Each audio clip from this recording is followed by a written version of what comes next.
आज का क्या होता सर? देखते हैं क्या होता है। సుప్రీంకోర్టు మెట్లెక్కితే నేను సుప్రీంకోర్టులో ఒక బిల్ వేసాను, ఒక రిట్ పిటిషన్ వేసాను. అంటే భారతదేశం మొత్తంలో కూడా కన్వర్షన్, యాంటీ కన్వర్షన్ బిల్ పెట్టాలి అని ఒకడు పెట్టేట్లే విద్యార్థి అని. వాడికి వ్యతిరేకంగా నాకు సుప్రీంకోర్టు జడ్జి అడిగాడు, నీ లాయర్ అంటే నాకెవరు లాయర్ లేరు సార్, నేనే అన్నాను. ఏంట్రా నువ్వే మాట్లాడుకుంటావు, మా నాయనదే సుప్రీంకోర్టు. रिलीजन कन्वर्शन केस के लिए क्या हो गया सर? अभी चल रहा है।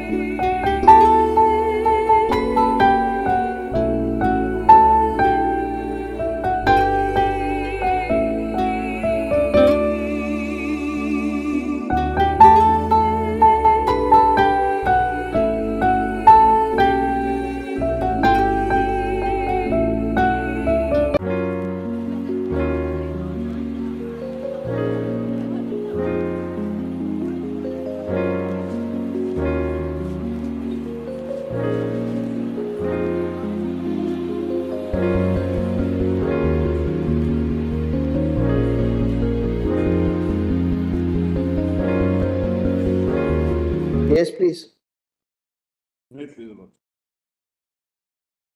What is the issue kept by your lordship because of our plea for urgent interim reliefs?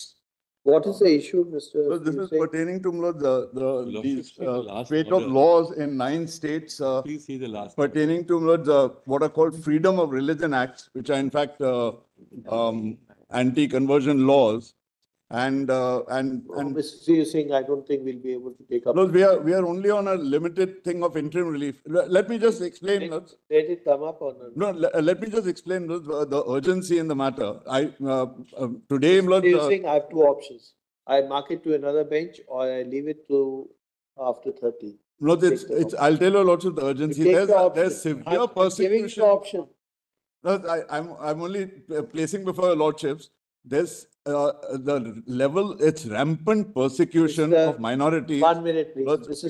Singh, Yes. we deal with such cases. And we are only seeking interim relief. And 1 minute, Mr. Singh. just I one understand point if I that. can place before. I've given you two options. Either I mark it to another bench or I keep it after 30. No, because your lordship may keep it next week, then keep it next week. Don't. Relist in the week commencing 13th of May 2025.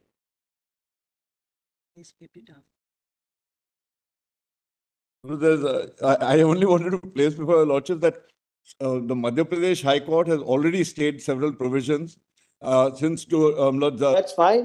and Gujarat High Court has stayed provisions. Look, the matter Other is states also, I'm also told, matter is They're very pending in some of the high courts. The Uttarakhand High Court, if I'm not mistaken, the matter is pending also.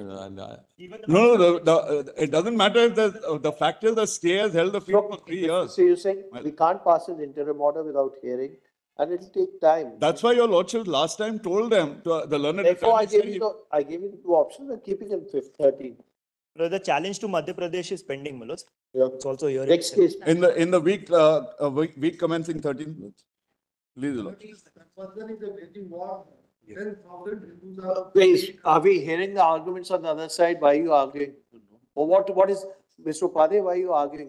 If I start hearing the arguments on the other side, then you'll have the right to respond. You can't argue first before they commence their arguments. I've not heard them.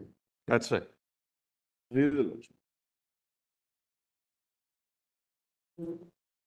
May I please move?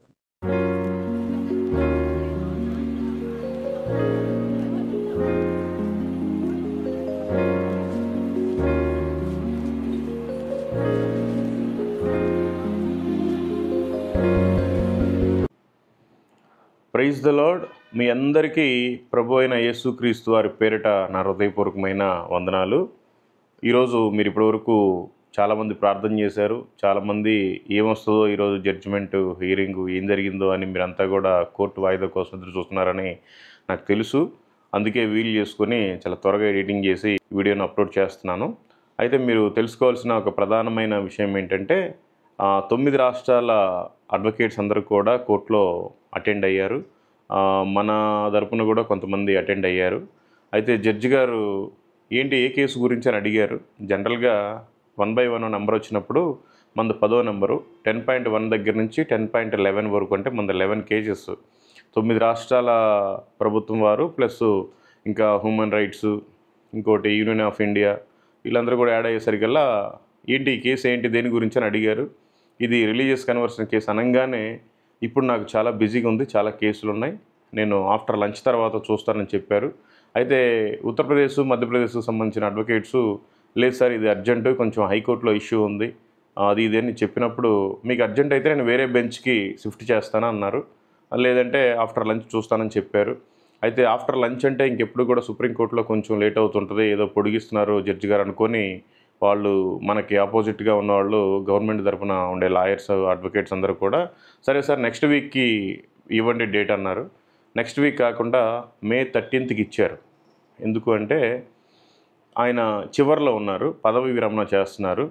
Sanjeev Khanna గారు పదవి విరమణ చేస్తున్నారు మే నెల 13వ తేదీకి.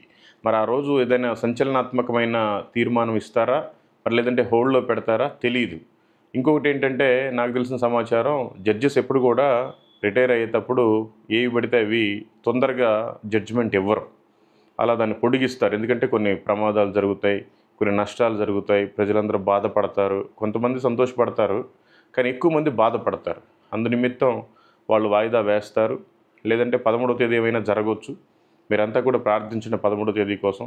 మనకి May 13వ తేదీన సంజీవ్ ఖన్నా గారు retire అయిపోయినా కూడా మనకి బిఆర్ గవాయ్ గారు రాబోతున్నారు. ఆయన మహారాష్ట్ర రాష్ట్రానికి చెందిన అమరావతికి చెందిన హైకోర్టులో నుంచి సుప్రీంకోర్టుకి 2019లోనే వచ్చారు. 2019 నుంచి కూడా సుప్రీంకోర్టులో న్యాయమూర్తిగా పనిచేస్తున్నారు. అయితే ఆయన మే నెల 14వ తేదీన ప్రధాన న్యాయమూర్తిగా ఆ బెంచ్ మీదకి రాబోతున్నారు. కాబట్టి మీరంతా కూడా ప్రార్థించండి. ఏది జరిగినా కూడా దేవుని చిత్తమే, ఎందుకంటే మన చేతుల్లో ఏమీ లేదు. కాబట్టి May 13వ తేదీన ఏం జరగబోతుందో దాని గురించి మీరు ప్రార్థించండి. ఏది జరిగినా దేవుని చిత్తమే జరగాలి, అలా ప్రార్థించండి. May 14వ తేదీన కొత్త ప్రధాన న్యాయమూర్తి గారు వస్తారు. మరి ఆయన ఏం చెప్తారో, ఆ తర్వాత ఈ కేసు ఇటు తిరగబోతుందో ఏంటో అంత దేవుని చిత్తం. మీకు ఇంకా నేను అనేకమైన విషయాలు చెప్తాను.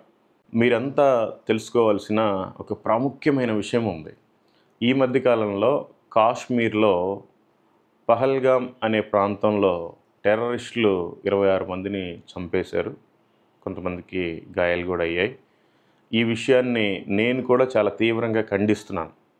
అవసరమైతే పాకిస్తాన్ మొత్తాన్ని మన భారతదేశంలో కలుపుకున్నా పర్లేదు, ఎందుకంటే వాళ్ళందరినీ ఎవరైతే తీవ్రవాదులు ఉన్నారో వాళ్ళందరినీ మట్టు పెట్టాలి. ఎందుకంటే భారతదేశం అంటే వాళ్ళకి ఒక లెక్క లేకుండా పోతుంది. సేమ్ అదే వేలో మనం 26 మందిని మన భారతీయులను చంపినందుకు మనం చాలా ఫీల్ అయిపోతున్నాం. వాళ్ళు తీవ్రవాదులు కాబట్టి వాళ్ళని మనం చంపేసేయాలి, దాంట్లో ఎటువంటి సందేహము లేదు, ఎటువంటి ఆలోచన కూడా లేదు. ఎందుకంటే మోడీ గారు ఈ విషయంలో ఏదైనా సరే న్యాయం చేస్తారు, ఖచ్చితంగా చేయాల్సిందే, వాళ్ళకి తగిన బుద్ధి చెప్పాల్సిందే. ఎందుకంటే 26 మంది ప్రాణాలు పోయాయి ఇక్కడ. సేమ్ అట్లాగే మనకి మణిపూర్ అల్లర్లలో ఎంతమందిని ప్రాణాలు తీశారో వాళ్ళని కూడా టెర్రరిస్టులుగా భావించి, వాళ్ళని కూడా టెర్రరిస్టులుగా ప్రకటించి, వాళ్ళని కూడా చంపేయాలి అని నేను గవర్నమెంట్ వారిని కోరుకుంటున్నాను. ఇప్పుడు 26 మందిని చంపేస్తేనే మనం వాళ్ళని టెర్రరిస్టులుగా ఆ దేశాన్ని లేపేయాలని మనం అనుకుంటున్నాం. కరెక్టే, దేశాన్ని లేపేసేయండి, పాకిస్తాన్ని, తప్పే. అలా ఒక మనిషిని చంపడానికి ఇంకో మనిషికి అధికారం లేదు. కానీ 26 మందిని చంపితే వాళ్ళు టెర్రరిస్టులు అయ్యారు, ఇక్కడ 100 మంది ప్రాణాలు పోయాయి. గవర్నమెంట్ లెక్కల ప్రకారంగా బయటికి రాని కూడా చాలా కేసులు ఉన్నాయి. మరి మణిపూర్లో చంపిన వాళ్ళందరినీ ఏ టెర్రరిస్టులు అంటారు? వాళ్ళని ఎందుకు చంపకూడదు? దయచేసి వారిని కూడా చంపాలి, వారిని కూడా టెర్రరిస్టులుగానే భావించాలి. ఎందుకంటే దేశ ప్రజలను చాలామందిని చంపేశారు, బట్టలు లేకుండా ఊరేగించారు, ఇల్లులన్నీ కాలబెట్టారు, చర్చిలన్నీ కూలగొట్టారు, చాలా అవమానాలు జరిగాయి. చాలామంది 26 మంది చనిపోతే గొంతు చించుకొని మరీ ముందుకొచ్చి మాట్లాడుతున్నారు. చాలా సంతోషం, ఎందుకంటే మన దేశ పౌరులంగా, మనం భారతీయులంగా మనం ముందుకు రావాలి. కానీ అట్లాగే మన దేశంలోనే కొన్ని 100 మందిని చంపేశారు కదా, వాళ్ళ గురించి ఎందుకు మాట్లాడట్లేదు? దయచేసి మాట్లాడండి. మణిపూర్లో ఎంతమందిని అయితే మట్టు పెట్టారో, ఎంతమందిని అయితే చంపేశారో వాళ్ళందరినీ టెర్రరిస్టులుగా ప్రకటించండి, వాళ్ళందరినీ కూడా కాల్చి చంపివేయాలని నేను ప్రభుత్వానికి విజ్ఞప్తి చేస్తున్నాను. అట్లాగే ఇంకొక విషయం ఏంటంటే, గతంలో మన భారతదేశాన్ని పరిపాలించిన నాయకులందరూ కూడా ఎప్పుడు సైన్స్ గురించి మాట్లాడతారు, రాకెట్స్ గురించి మాట్లాడతారు, కంప్యూటర్ల గురించి మాట్లాడతారు, హాస్పిటల్స్ గురించి మాట్లాడతారు, యూనివర్సిటీల గురించి మాట్లాడతారు, డ్యామ్ల గురించి మాట్లాడతారు, ఫ్యాక్టరీల గురించి మాట్లాడతారు, ప్రాజెక్టుల గురించి మాట్లాడతారు. అభివృద్ధిపై మాత్రమే చర్చ జరుగుతూ ఉండేది. అయితే ఈ మధ్య కాలంలో గత 10-12 సంవత్సరాల నుండి హిందువుల గురించి మాట్లాడుతున్నారు, ముస్లింల గురించి మాట్లాడుతున్నారు, సిక్కుల గురించి మాట్లాడుతున్నారు, క్రిస్టియన్ల గురించి మాట్లాడుతున్నారు. కులం గురించి, గుడి గురించి, మసీదు గురించి, మెజారిటీ గురించి, మైనారిటీ గురించి, ఆవు మూత్రం గురించి, ఆవు పేడ గురించి, విద్వేషాలు, నేరాలపై చర్చలు జరుగుతున్నాయి. ఎందుకని? ఇంతకుముందు పరిపాలించిన వాళ్ళంతా ఎప్పుడు కూడా మతం గురించి ప్రస్తావనలు తీసుకురాలేదు. అందరం ఐకమత్యంగా ఉన్నాం, అందరం చాలా మంచిగా ఉన్నాం. ఈ 10-12 సంవత్సరాల నుండి అసలు మనకి డెవలప్మెంట్ ఏమో కానీ అప్పులు పాలైపోతుంది. ఈ రోజున రోడ్డు ఎక్కితే వేల రూపాయలు అయిపోతున్నాయండి అసలు టోల్ ఛార్జెస్కి. డీజిల్ రేట్లు పెరుగుతున్నాయి, పెట్రోల్ రేట్లు పెరుగుతున్నాయి, టోల్ గేట్స్ అయితే అసలు విపరీతంగా ట్యాక్సులు పెంచేశారు ఈ మధ్య. కొత్త వెహికల్స్ కొనుక్కుంటే రోడ్ ట్యాక్సులు, అట్లాగే ఉప్పు దగ్గర నుంచి, పప్పు దగ్గర నుంచి, చనిపోయిన డెడ్ బాడీకి వేసే ఒక పూలదండ వరకు కూడా ప్రతిదీ కూడా అన్ని జిఎస్టీలు అవి అని పెంచేశారు. అయినా కూడా మన దేశం ఇంకా అప్పుల్లోనే కూరుకుపోయింది. ఎందుకు? మనం కట్టే ట్యాక్సులన్నీ ఏమైపోతున్నాయి? మనం ఎందుకు ప్రపంచంలో ఒక స్థాయిలోకి రావట్లేదు? ప్రపంచంలో ఉండే దేశాలతో పాటు సరిపోటీగా ఎందుకు ఉండలేకపోతున్నాం? మన దేశ సంపద మొత్తాన్ని వేళ్ల మీద లెక్క పెట్టవచ్చు. కొంతమంది కంపెనీసు, కార్పొరేటర్సు, బడాబాబులకే చెందుతుంది. దయచేసి మన దేశంలో మార్పు రావాలి. ట్యాక్సులు మన దేశంలోనే ఈ ప్రపంచంలో ఉండే అన్ని దేశాల కంటే కూడా ఎక్కువ కడుతున్నామంట. కానీ ఇంకా మనకే ఎక్కువ అప్పులు కూడా ఉంటున్నాయి. అలా కాకుండా మన దేశం అభివృద్ధి పదంలో నడవాలి. మీరంతా కూడా ప్రార్థించండి. మన దేశ నాయకుల గురించి, రాజుల గురించి మనం ప్రార్థన చేయాలి. మంచి పాలన చేసేలాగున మీరంతా ప్రార్థించండి. అట్లాగే ఎవరైతే మణిపూర్లో అనేక మందిని చంపేశారో వాళ్ళందరినీ కూడా ఉగ్రవాదులుగా ప్రకటించి వాళ్ళని కూడా చంపివేసేయాలి. ఈ ముఖ్యంగా ఈ కాశ్మీర్లో ఆ పహల్గామ్ ప్రాంతంలో 26 మందిని ఎవరైతే చంపారో ఖచ్చితంగా వారిని, వాళ్ళకి ట్రైనింగ్ శిక్షణ ఇచ్చిన వాళ్ళని, వాళ్ళ సంస్థలను కూడా మొత్తాన్ని మట్టుబెట్టాలని నేను ప్రభుత్వాన్ని నా మనస్ఫూర్తిగా కోరుకుంటున్నాను. మీరందరూ కూడా రాబోయే మే నెల 13వ తేదీ వాయిదా ఉంది కాబట్టి ఏం జరగబోతుందో దాని గురించి మీరంతా ప్రార్థించండి. అట్లాగే ఇంకొక విషయం ఏంటంటే మన క్రైస్తవుల తరపున అసలు మాట్లాడే వాళ్ళు లేరు. మనకి నాయకులు కావాలి. కేఏ పాల్ గారు ఉన్నారు. ఆయన అద్భుతంగా మాట్లాడగలరు. అవసరమైతే ఎంతైనా ఖర్చు పెట్టుకుని సుప్రీంకోర్టుకైనా వెళ్ళగలరు. అనేక మందిని అడ్వకేట్ని పెట్టగలరు, వాదించగలరు. అట్లాగే రాజమండ్రికి చెందిన అమలాపురం ఎక్స్ఎంపీ గారు హర్షకుమార్ గారు ఉన్నారు. ఆయన కూడా బాగా మాట్లాడుతున్నారు ఈ మధ్యకాలంలో. ఆయన కూడా డబ్బులు ఖర్చు పెట్టి మన కోసం ఏదైనా చేయగలరు. అట్లాగే మాజీ ఐఏఎస్ విజయ్ కుమార్ గారు కూడా ఉన్నారు. చాలా అద్భుతంగా మాట్లాడుతున్నారు.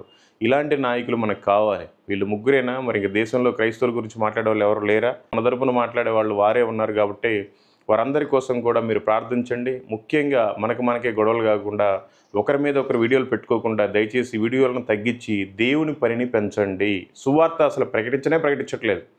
అందరూ కూడా ప్రవీణ్ అన్న ఫోటోలు పెట్టుకోవటం, ప్రవీణ్ అన్న టాపిక్ తీసుకురావటం, ఈ రకంగానే కాలం వెళ్ళబుచ్చుతున్నారు. కానీ దేవుడు చెప్పినట్టుగా ఏ దైవజనుడు కూడా శిష్యులను తయారు చేయట్లేదు. దేవుడు చెప్పినట్టుగా ఏ ఒక్కరూ కూడా సర్వలోకానికి వెళ్ళి సువార్తను ప్రకటించట్లేదు. కాబట్టి విశ్వాసులారా మీరంతా సువార్తను ప్రకటించండి. దైవజనులారా మీరంతా అనేక మందిని శిష్యులుగా మీరు తయారు చేయండి.